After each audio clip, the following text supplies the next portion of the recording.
وہ پورا بچر ہے، وہ پاکستانی کمانڈو سے سب کچھ معلوم کر لے گا۔ اتنی دیر تک چیمبر 5 کا کیپٹن جوشی اس سے انٹیروگیٹ کرے گا۔ پھر اس نے مجھے گالی دے کر کہا، تم لوگوں نے ہماری نیوی کا اتنا بڑا نقصان کیا ہے کہ تم جیسے 1000 کمانڈوز کو پھانسی پر لٹکا دینے سے بھی یہ نقصان پورا نہیں ہو سکتا۔ میں نے دل میں کہا، اگر خدا نے میری زندگی لکھی ہے تو تمہیں اس سے بھی 1000 گنا زیادہ تباہی کا سامنا کرنا پڑے گا۔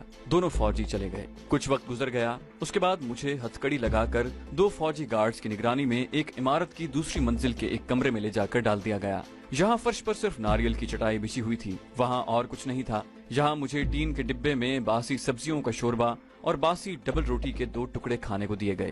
مٹی کے پیالے میں پانی پینے کو ملا۔ یہ چیمبر 5 تھا۔ دیوار کے ساتھ بلب جل رہا تھا۔ یہ چھوٹا سا کمرہ بھی حوالات کی طرح تھا، جس کا دروازہ لوہے کی سلاخوں والا تھا۔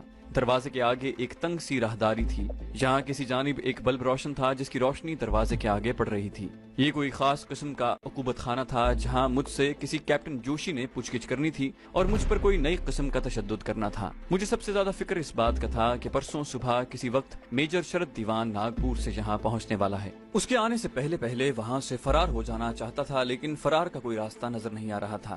جس عمارت کی دوسری منزل کے ٹارچر چیمبر 5 میں مجھے قید کیا گیا تھا، اس کے پیچھے کوئی ریلوے لائن تھی۔ وہاں سے کسی وقت کوئی انجن ریل گاڑی کے ڈبوں کو لے کر شنٹ کرتا، سیٹی بجاتا آہستہ آہستہ گزر جاتا تھا۔ اس کمرے میں نہ تو کوئی روشن دان تھا اور نہ ہی کوئی کھڑکی۔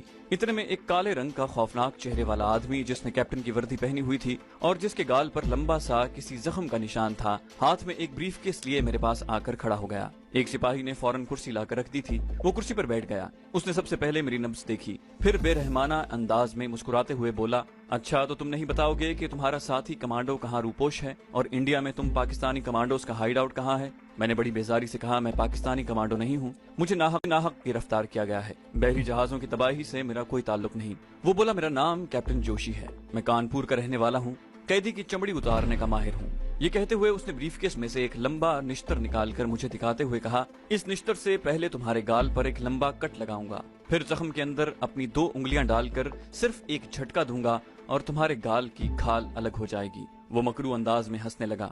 نشتر اس کے ہاتھ میں تھا۔ کیپٹن جوشی نے مجھے گردن سے دبوچ کر میرے گال پر نشتر چلا دیا۔ میری چیخ نکل گئی۔ میں نے اپنی گردن اس کے شکنجے سے چھڑا لی۔ کیپٹن جوشی نے چلا کر ڈیوٹی گارڈ پر موجود سپاہی کو آواز دی، لانس نائک، اسے آ کر پکڑو۔ لانس نائک، جو دروازے کے باہر ڈیوٹی پر کھڑا تھا، دوڑ کر اندر آیا۔ اس نے مجھے بازوؤں سے پکڑ لیا۔ میری ہتھکڑی یہاں لاتے وقت اتار دی گئی تھی۔ بچر کیپٹن جوشی نے نشتر میری گال پر لگایا ہوا تھا کہ ایک فوجی نے آ کر سیلوٹ کیا اور اونچی آواز میں بولا، سر، سوامی گورکھ ناتھ جی آئے ہیں۔ کیپٹن جوشی کا نشتر والا ہاتھ وہیں رک گیا۔ وہ جلدی سے میرے ٹارچر چیمبر سے نکل کر راہداری میں آ گیا۔